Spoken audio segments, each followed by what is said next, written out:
I'm going to share something that's actually not going to resonate with most narcissistic abuse survivors, but is important. It's not actually necessary or helpful to blame yourself, hate yourself, or shame yourself for having been pulled into the web of a pathological personality or for having stayed longer than you feel you should have. And when you beat yourself up, shame yourself, and berate yourself for having stayed, when you tell yourself that you allowed the abuse, that you're an idiot, this is all your fault, what you're actually doing is colluding with your own abuser. We heal from a place of empowerment, not from a place of leaving our abuser and becoming our own abuser. And it's so important to try to shift to a place of humility instead of self-judgment, to compassion instead of self-hatred, because you can't hate yourself into healing. And here's the truth. You were tricked. You were lied to. And you are not responsible for the lie that was told to you. Yes, to an extent, you were naive. We all have to have been in one of these relationships in the first place. And naivety is not the same as idiocy or stupidity. You believed them. You loved them. You thought that if you loved them enough, that they would love you back. That if you could explain in the right way, that they would understand.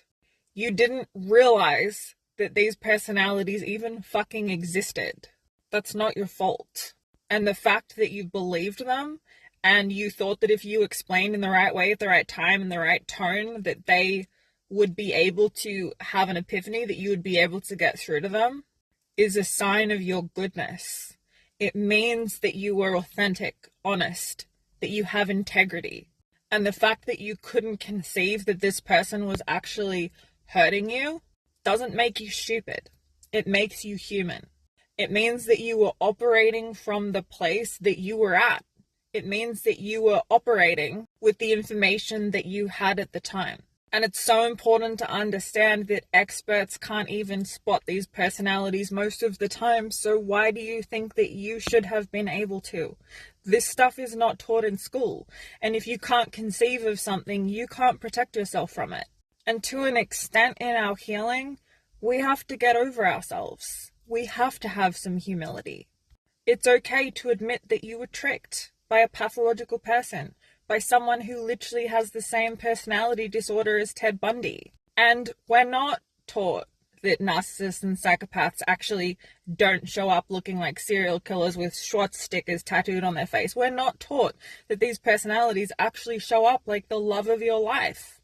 They create the illusion of an intense soulmate connection. We're not taught that.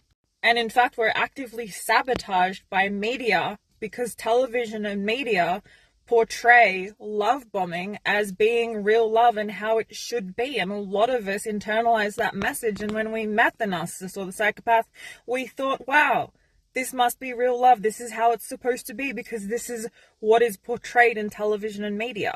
We're not actually taught that if someone shows up like that, it's actually more likely that they're a fucking psychopath than that they are the love of our lives. How could you have known? How could you have known? You think you should have known better? Why? At what point was this taught in school? At what point did you do a university course on how cluster B personalities show up? You're not an idiot. You're honest. You're a good person. You're authentic. And yes, you were tricked by a pathological personality. Psychiatrists, psychologists, experts are typically tricked by these people. Why would you have known any different? And here's the thing. Hating yourself doesn't help. Hating yourself is colluding with your abuser.